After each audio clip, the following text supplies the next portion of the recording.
why it's going to be very difficult for the anti-vaccine movement to get what it wants. No, there are two reasons. One, you don't really question huge cultural stories, and the cultural story is always the same. The cultural story is, this is the way we do it. We didn't always do it this way, but we learned to do it this way, and now we live in the best of all possible worlds, to quote Voltaire. We live in the best of all possible worlds, despite the disease outbreaks caused by vaccines that happen in 100% vaccinated groups, despite the diseases caused by vaccines themselves that aren't related to the vaccine but to the specific ingredients, despite the autism rates. We live in the best of all possible worlds because we don't have to worry about scarlet fever. Okay, but didn't scarlet fever go away because of sanitation? Yes, it did, but don't ask that question. You don't need to ask that question if you believe that we live in the best of all possible worlds. People on the other side of the vaccine debate, people who are pro-vaccine and publicly so, have all the support of this story. We live in the best of all possible worlds. We don't have scarlet fever anymore. We got rid of polio by injecting poison into people.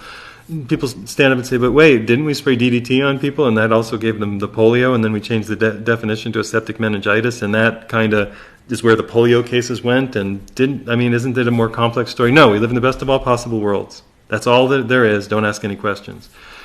They get all the support that they want because the entire media operation, which is the aristocracy, which is the church, which is the government, believes that we live in the best of all possible worlds, and this is a story that they have to tell us.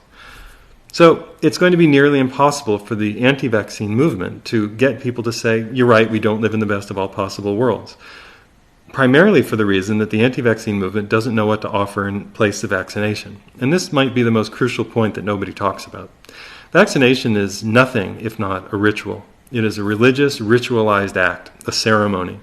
You go into somebody with a white coat who you entrust implicitly, who is smarter than you, has better training, more training than you, and they're going to cause you some pain. And they admit this. This is how they gain this is going to hurt a little bit. They gain your trust. They're not lying to you. It's going to hurt a little bit. And then the hurt is supposedly going to be over. Now, these guys are just priests doing a ritual. They don't know that the hurt is going to be over, and they're not talking about vaccine ingredients. They're talking about a simple prick of the skin, but not the stuff that's going inside the muscle and fatty tissue, which they are not students of. They are not critics of, or they wouldn't be doing it. They live in the best of all possible worlds, and they are hallowed and benefited and praised for enacting this ritual.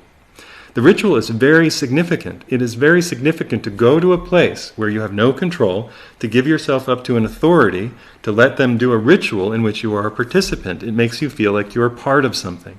That is very significant in medicine. The HIV test is a ritual. The HIV tests come up positive for everything and nothing.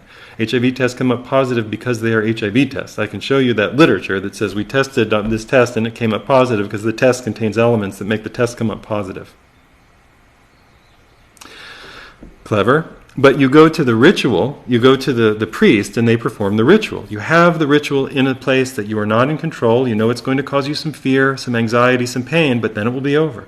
Then you will be calmed. You will be a member of the society that accepts a tribal ritual. The anti-vaccine movement, for all of its facts and its data, which are real and resilient, do not have a countervening ritual to offer. They have nothing that says, you can bring your child to this non-vaccine center and we will bless your child with the holy oil of oregano and make sure there is no sugar or yeasty things in the diet so the child doesn't get sick very often. And if and there'll be no GMOs and no glyphosate. We're going to do this as a ritual somehow. Anti-glyphosate, anti-vaccine, anti-sugar, anti-poison, anti-PCB ritual. We don't have anything like that. And so we can't compete. People who are asking for logic in medicine are missing the fundamental aspect of medicine.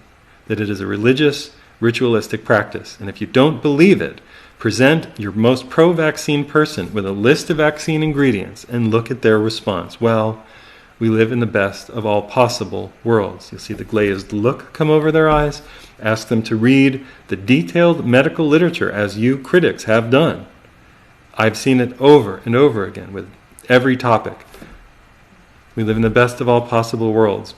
Buildings don't explode. Buildings don't just collapse that way. We live in the best of all possible worlds. They did have oil that we live in the best of all possible worlds. Mercury, we live in the best of all.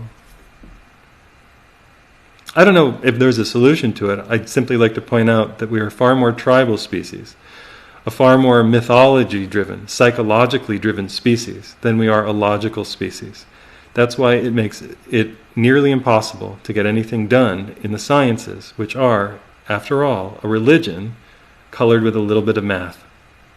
This is Liam Sheff. You can buy my book, Official Stories, at Amazon and CreateSpace. You can put a couple dollars into the PayPal kitty to keep these messages of critical thinking and hopelessness coming your way. Well, don't give up. Go grow food and get away from the system.